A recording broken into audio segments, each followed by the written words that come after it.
Brothers and sisters, what's popping? I know it's been a minute, but I'm still here. Don't worry. It's not what it's not. That is the small message that I have to speak on before I have to head out and go do what I have to do, obviously. So I was speaking to someone, and before I talk about all the things that have been happening or my take on any given situation, I have to say that as much as it is what it is, it's not what it's not. Can you hear me? So if it's defeat, right? Or if it's not victory, right on? You know what I'm saying? Whatever the situation is, the opposite thing automatically applies.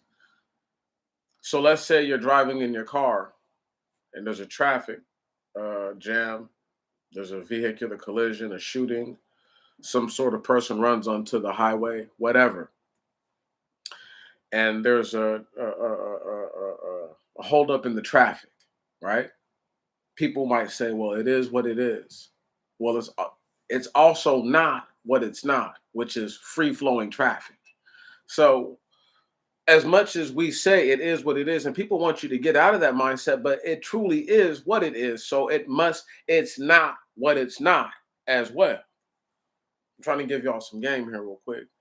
Beyond game, some real understanding as to how when I learn things or when I perceive a piece of information, how I go about it and how I apply it to my life. So that way I don't allow the things that are going on to bring me under.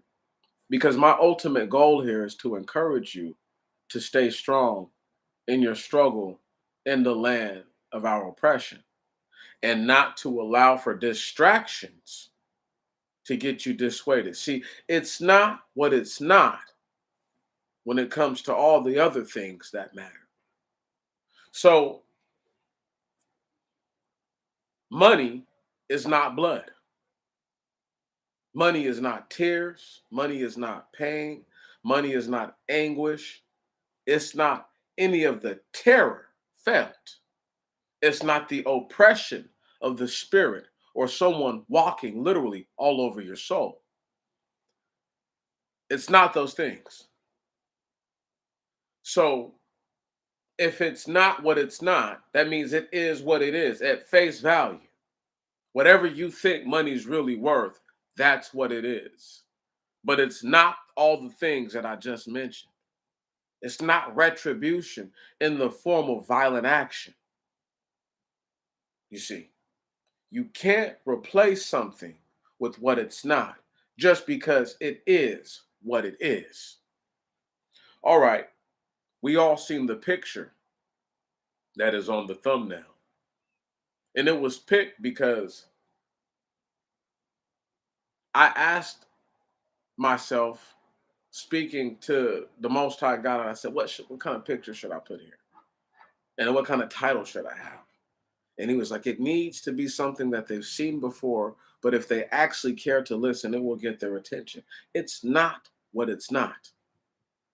That's not a white person. So it is what it is. It's a black person with blue eyes or an Afro looking person with blue eyes. Right. You see what I'm saying? This applies, this it's not what it's not applies in so many different ways. I could apply it to anything. Right on? It is what it is, and it's not what it's not should go together. Old little Gentile dude was talking crazy, but he said that being angry, being frustrated, but not realizing how I would take it. And I said, he's absolutely right. See, a fool will say something that's wise, but it won't be taken seriously because it's out of season. Luckily for him, I didn't see him as a fool, and I didn't see what he said as being out of season. So it was a learning lesson for me. You can learn a lot from a dummy, y'all. That's a true saying. And I apply that to every single thing that I do. So if you can learn a lot from me, if I'm not that intelligent to you, but you learn something from me, that means you can learn a lot from a dummy. No matter how you try to apply it. Once again, it is what it is. It's not what it's not. Man, I'm trying to give the people all the all the game that I have so that way they're not focused on things that don't matter. Let's talk about it. All right. Will Smith slapping Chris Rock in his face, right? Did he punch him in his teeth? No. Did he tackle him and try to spike the man on his head? No. Did he really go all out up there? No. Did he make a gesture that I seen it as? Maybe I'm just tripping. That as many people, because it's not what it's not. It's not The Rock up there. It's not Vin Diesel up there. It's not Ricky Gervais or nobody else up there, right? It was Chris Rock.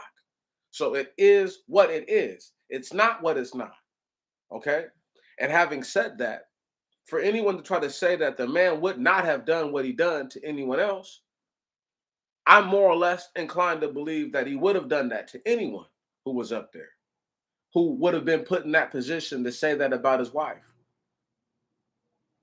But maybe his reaction is different. Maybe it's I'm not slapping you in the face. Maybe I'm trying to knock all your chiclets out because you are a big, strong man. Maybe then, right, if he folded a dude on live TV, people would feel way differently about it. Will Smith got on the stage and hit somebody up under their chin and then they melted like butter. But y'all didn't think he had it in him. Y'all think he was soft or whatever, whatever, whatever. I don't know. You never know what somebody's capable of. So when it's like that, once again, it is what it is. He did that. Is he right, wrong, or indifferent? That's up for you to decide in your mind. But if we're just going to talk about basic levels of honor, then let's also honor the fact that do you think Chris Rock tells that joke to Dwayne Johnson or to a Vin Diesel or to anybody of any great stature who might be able to take his whole head off? I'm just throwing that out there. Because if you don't think he would say that to them, then how could you use that argument in his defense? Right. It is what it is. It's not what it's not. That wasn't The Rock that he said that to. That wasn't Vin Diesel or somebody like that he said that to. No. He said that to Will Smith, a man who's worked his whole entire career to get an Oscar. No disrespect to Chris Rock. He couldn't. This man would not be on the same block, on the same street where the restaurant is cooking for him to even get a whiff of that. Okay. He's somewhere way up the road. He'll never experience that. Or way down the road, way out the way. He'll never experience. He'll never even know what that's like. So nobody's pointed out that it could just be some jealousy on Chris Rock's behalf because he could have easily just not said the joke. And then the day later, they would have been like, somebody could have came out and said, oh, Chris Rock was supposed to make a joke about Jada, right? And it was supposed to be a G.I. Jane joke. And then we could have seen how everybody felt about that joke with her having alopecia and whatnot. Then let's see how people respond. Do they really respond all stupidly like they did? Probably not. See, when it's not what it's not, everybody doesn't look at that. Right. You see what I'm saying? Oh, if that was me, well, it's not you. That's what it's not, Playboy. It is me. That's what it is. So when people say things like that, they don't even put it in the context. One of the most wise brothers who maybe just got too far ahead of himself at one time, but one of the wisest brothers we ever dealt with was Brother Scribe because he's the first person I heard to really ever say and stress continuously. What they don't say is just as important as what they do say. And it's one of those things where I took that and I ran with it all the way. That's why I'm able to apply this level of thought to a situation on any magnitude. It doesn't matter what you guys want to say or what you want to talk about. You know, if you guys want to hear about the fact that right now, I could make the strong contention because I heard a video. It was deep. Okay, it's not what it's not. It's not China and Russia trying to do anything other than what I've been saying that they were trying to do. Come on, it's exactly that. The Silk Road Initiative. I heard this dude get done talking about the whole end of the spill, and he said that Beijing would be the main beneficiary of the Silk Road. And why that's so important is because I tried to tell y'all, they're trying to bring back the Ilkhanate. See, it is what it is. So it's not what it's not. They're not trying to get into a nuclear war with America. Right. But America will get into one with them because they can cut America all the way off. Do y'all understand what could happen with the Silk Road? And let's imagine that there is really 20 years left on Earth. I'm just throwing out a number. Nobody, I don't know when the day the Most High God is going to come back and just tear this whole joint up. I would hope it would be tomorrow, today, right now in this very moment. However, what I'm saying is this. The Silk Road Initiative, let's say there's 20 years left. In 10 years, America's a third world country, without a doubt. Like, I'm not even joking with y'all. It's already headed there. China would literally take over, Russia and China would literally take over the entire that part of the earth and have it all unlocked, right? And then what they would do is they would turn this part of the earth on America. They would totally isolate America. Could you imagine this giant landmass being isolated? Now you're like, well, oh, we can cultivate our own resources. We can do this. We can do this. Well, people have to be willing to work and not get paid then and there that day. People have to be willing to work for a meal and understand that working to be able to eat is a blessing, to be able to build something. If they don't understand that, they'll never get it, because that's work and that's progress. But however, they could literally choke this whole country off in 10 years' time. America knows it. This is why everybody's been ramping this shit up like that. It's been going left for these dudes, and a lot of folks don't want to hear that because that's what's popping. What's popping? Natanya Judah. Hope everything is well. And it's just it's a really bleak situation, but not for me, because I have no skin in the game, to get out alive, to make it out alive. Like all these cats you guys hear who were talking about reparations and all this other stuff, they're all trying to make it out alive.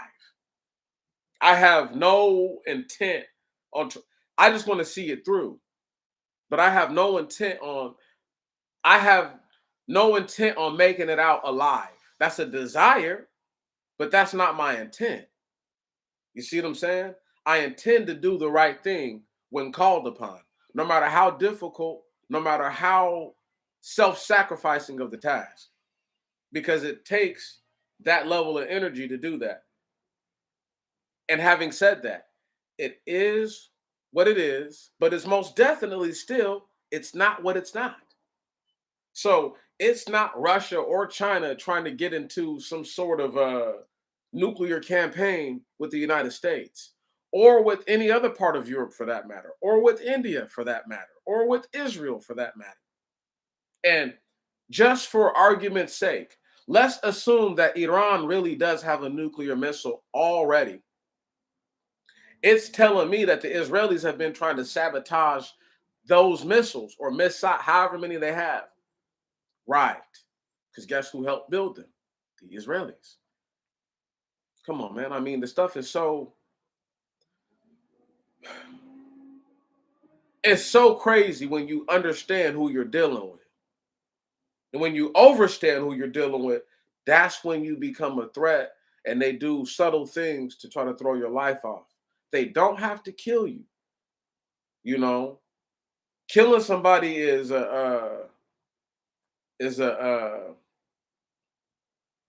it's a really crude way of solving a problem, because it doesn't solve the issue. If someone else believes what they believe, you didn't stop anything. All you did was prolong the inevitable. Right. Like when they murdered Dr. King, they didn't stop Black people from wanting theirs, but they stopped us from pursuing it right then and there in that immediate fashion. Am I going to call that entire generation who followed cowards and put their heads in the sand? I won't go that far. What I will say is that it tells me the level of fear that people felt and the level of hopelessness that people felt. Because all you can go back to is this man didn't believe in really even being violent and you murdered him. So, what chance do any one of us stand if you would kill him, if you would murder him, who was a scholar, who was a genius, who was, to me, a fallen prophet, who, in the end of his days, at the very apex of his life, at the end of it, he realized what he had done was wrong. Couldn't fix it. He couldn't undo what he had done because all the cracked skulls, all the fractured ribs, all the lost eyeballs, everything, all the physical injuries that people endured in the name of a non-violent protest. He couldn't let that be in vain. Do y'all understand that? So when people talk about it, it is what it is with him. Yes, he did lead his people into a burning house, but it's not what it's not. He didn't have the chance to even try to fix or rectify that. They murdered him before he could even go back and begin that work. So when you guys are dealing with these individuals who are talking about reparation, it's not what it's not. Reparations is not them telling you that we're going to give you $100 million their eyes face value of lithium, $100 million this gold, silver, whatever. I'm talking about all these different things that equivalent to being a true $1 trillion. Because I'm telling y'all the truth. How I feel about reparations, everybody deserves a trillion. I don't care what they say about it. My math is my math. If they want to know my math, slavery has nothing to do with it. Right. It's all after slavery. I want all the money that America has accumulated every year since we were free. I want it all. Everything. Like Warren G said, brand new socks and drawers, okay? I need it all. Everything. Let me stop. But I'm serious though, because that makes me irritated when I think about how people believe that paper money, that's not everything. You know what I'm saying? Paper money does not satisfy the desire or the need to be able to procure all natural resources that are on this earth. We should have access to. It's that simple.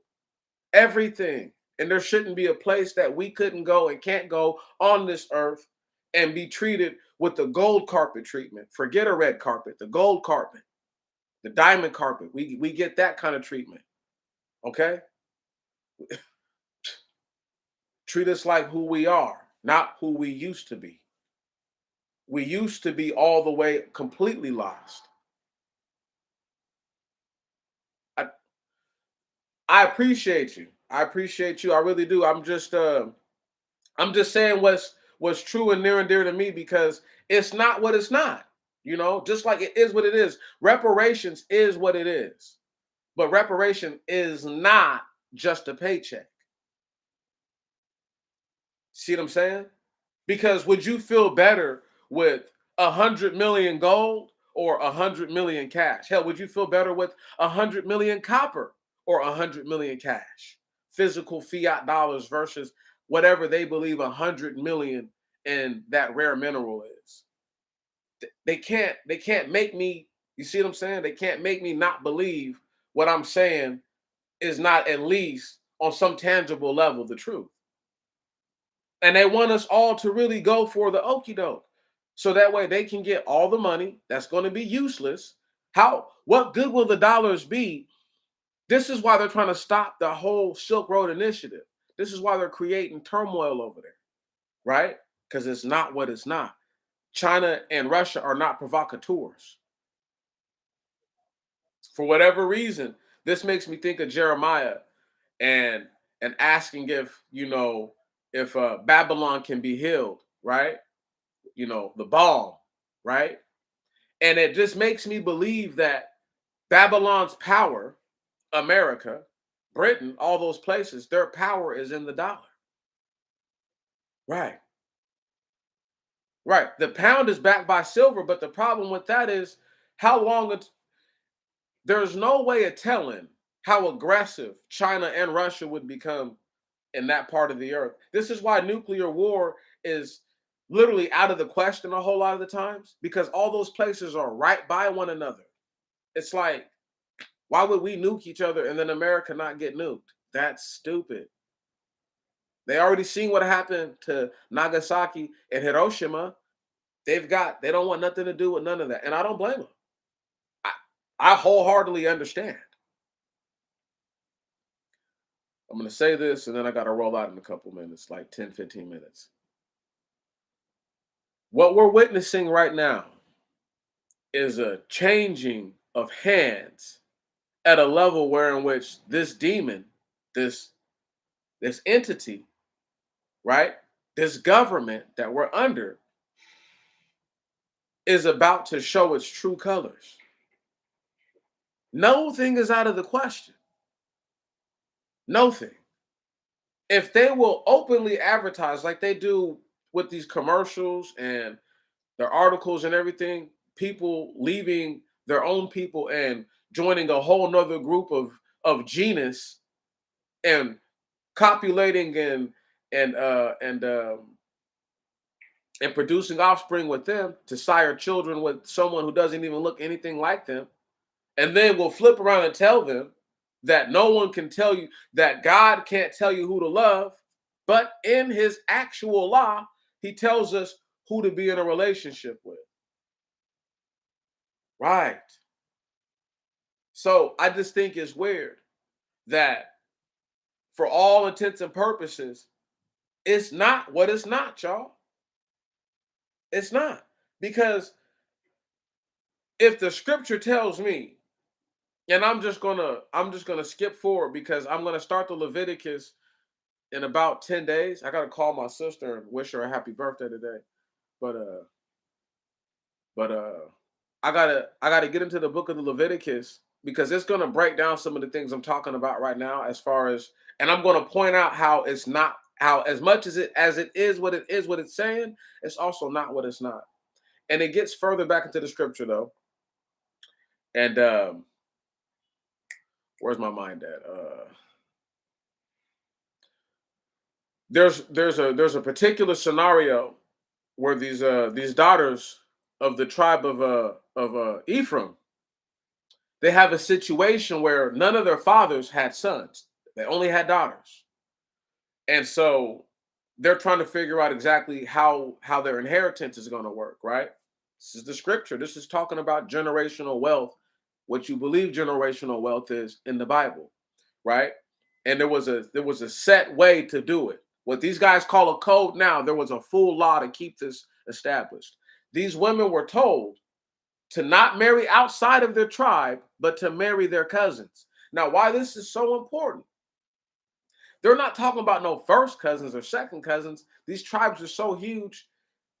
These people are related, but they're not directly related anymore, you know? And it tells them, that they're supposed to be with somebody of their tribe. So, for all intents and purposes, even though it tells us before this that the people are supposed to be with somebody of their tribe, and it even tells the Levites what to do if one of their daughters go out, because their daughters, the children of the Levites, unlike other children, will get to eat special particular parts of the animal, like the shoulder, like the liver, things of that nature. So they're gonna get prime parts. And if she goes out and she's with somebody of another nation, right? While she's with him, she can't eat of the food. As long as she doesn't have any children with this guy, she can come back to her father's house and eat of his bread. But if she, once again, that's what it says. It is what it is right there. Even though it's not said, right? It's not what it's not. You are not to come back up in here with children from a foreign nation and they're going to get raised in the priesthood. That's not happening. See what I'm saying? And whether or not people get these things or understand these things or realize that they've affected our lives to this very moment, I can't help that. I can't really actually force anyone to understand what you or I or anyone else may understand. And I really do appreciate when people know what I'm talking about because it makes it easier to convey the message.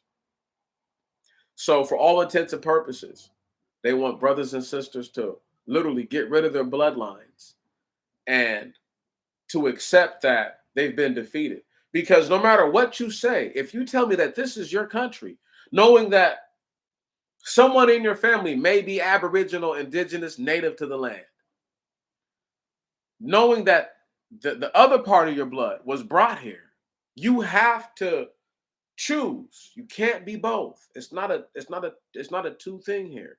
And this is the problem with their reparations. I gave them all this game years ago and I told them how to do it and they waited years to speak on it and now it's really sloppy and it's extra messy because they haven't taken the time to do the research to say, okay, we need to find who were Aboriginal bloodlines, Indigenous, Native bloodlines of the land. We need to find people who were particularly brung here. We need to understand the people who, so do I. So do I. That's right. I choose the house of Jacob. I'm with you. So do I. But they don't.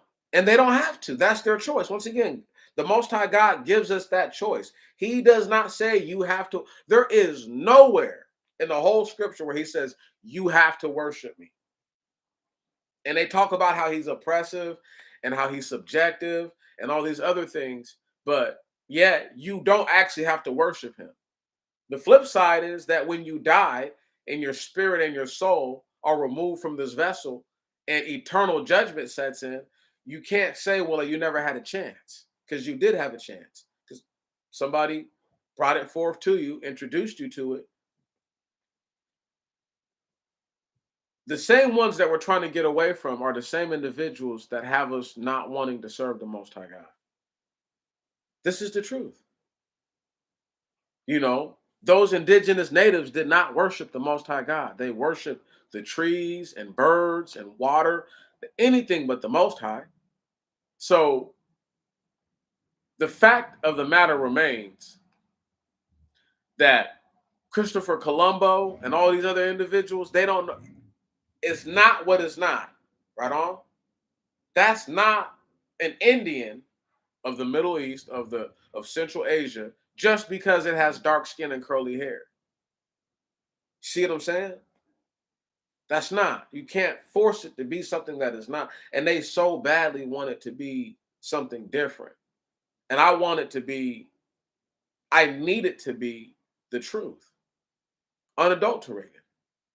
It's okay for every other race on this earth, Gentile or man, to preserve their genealogy by them promoting breeding within their so-called genus group. But if we do it, somehow we're not being acceptive of everyone else. When in their own thorough lies that they will tell us, and when I say thorough lies, I'm speaking on the measure of they don't, if there's things that are happening right now, they had to have been happening a very long time ago. You get what I mean? They didn't just start happening. White, yellow, red, and the different shades of Afro or Afro-like women who were not the children of Israel have been in relationships with the sons and the daughters of Israel since they got here.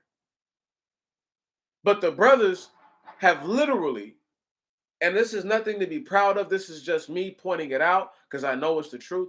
These brothers have sired an unknowable number of children with non-black, with non-Israelite women, whether they be black to everyone else or not. The reason why I point this out is because they always tell us, oh, well, they went around raping black women, and this is where all these mixed breed people come from, and this is, but yet I don't even see that many sisters with white dudes. I see more brothers with non us, not us than anything else. I see brothers like that all the time. And I live in Washington State, so I can speak to it like somebody who's lived in Mississippi their whole life cannot, because they've only seen what they've seen. but I've seen it through in and throughout.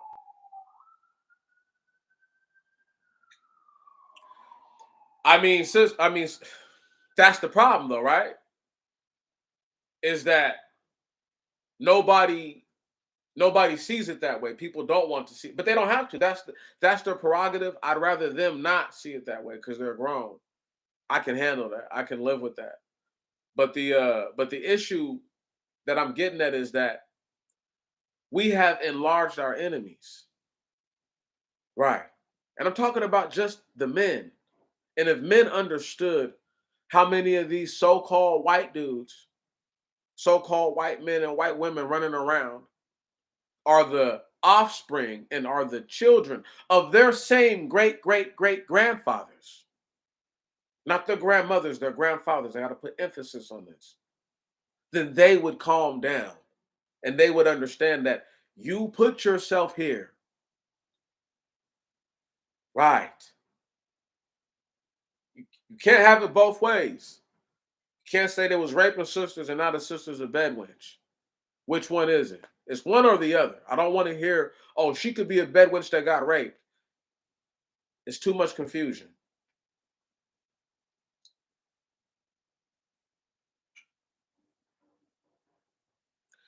But I mean, that's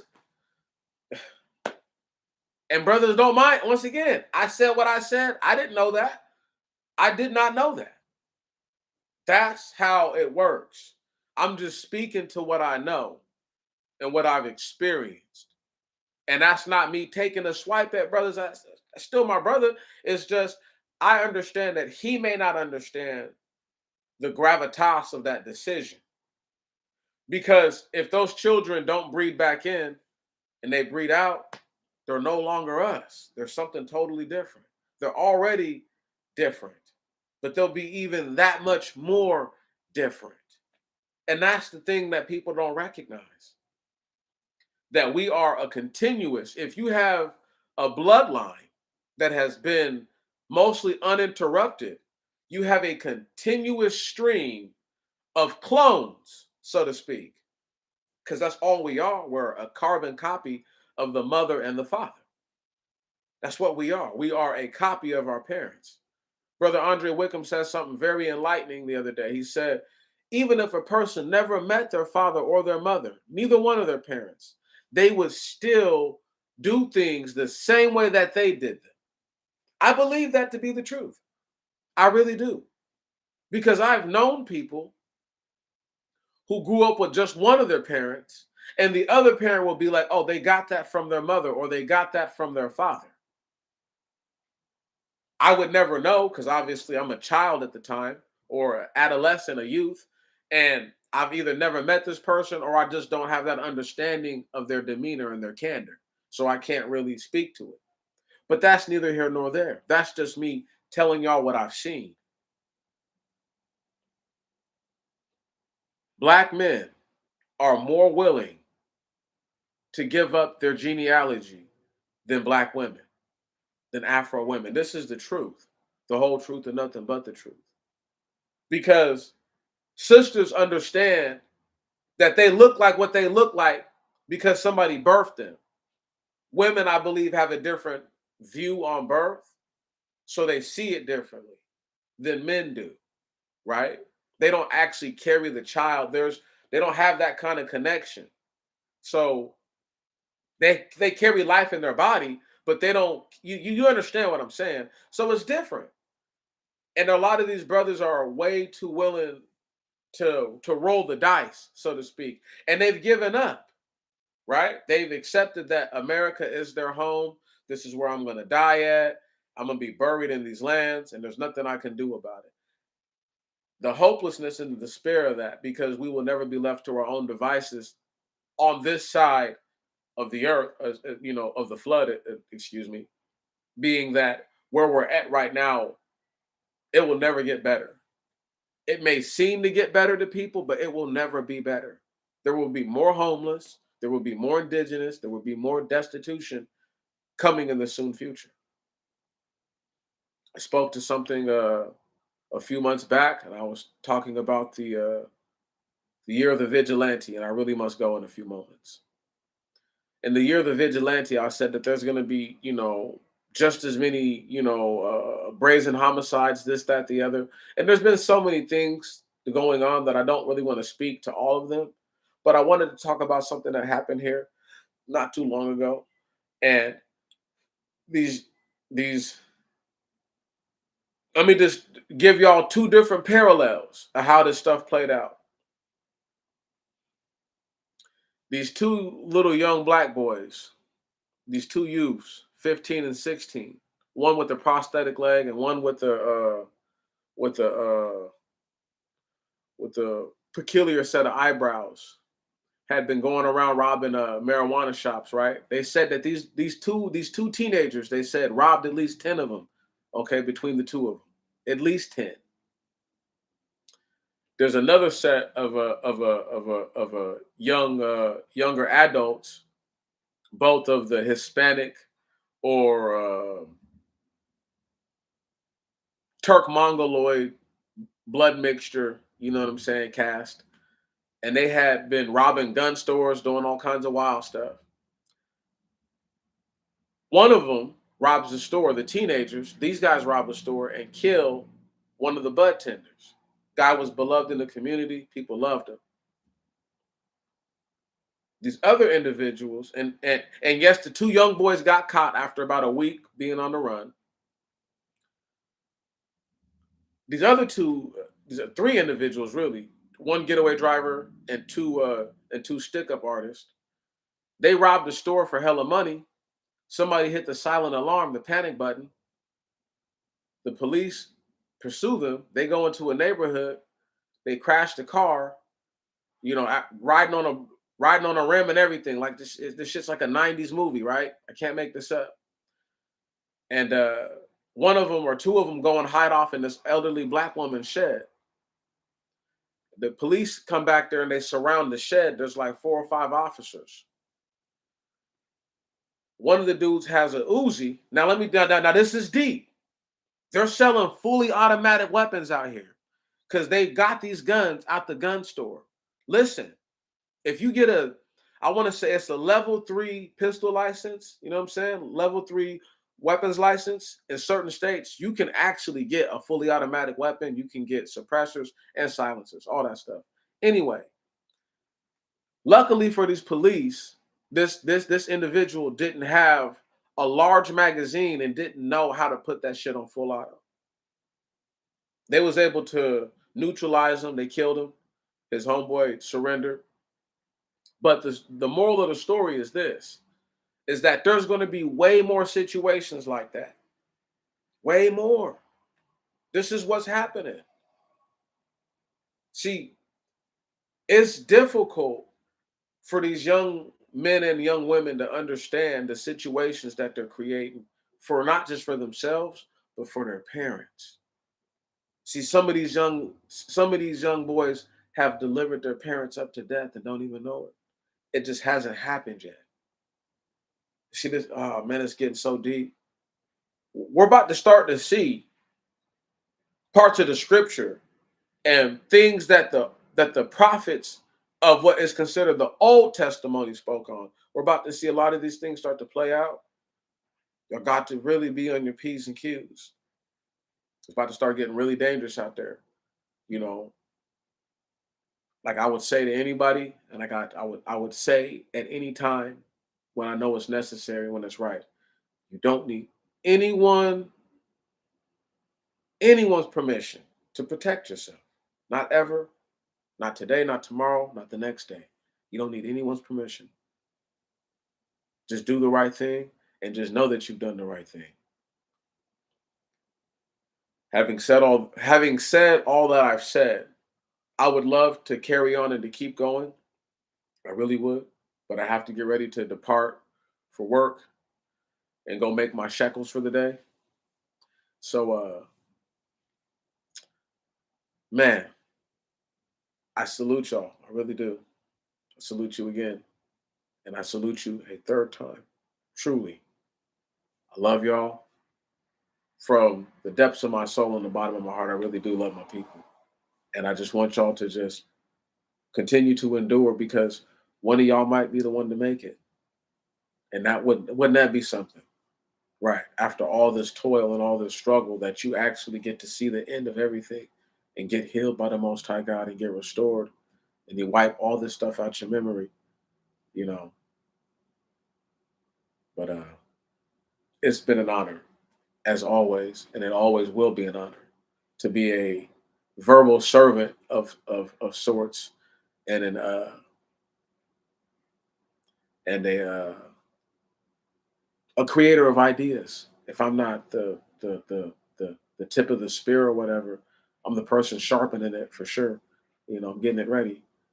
But y'all have a blessed day, and I will see y'all again very, very soon. May tomorrow be better than today, and may your next week be better than the last.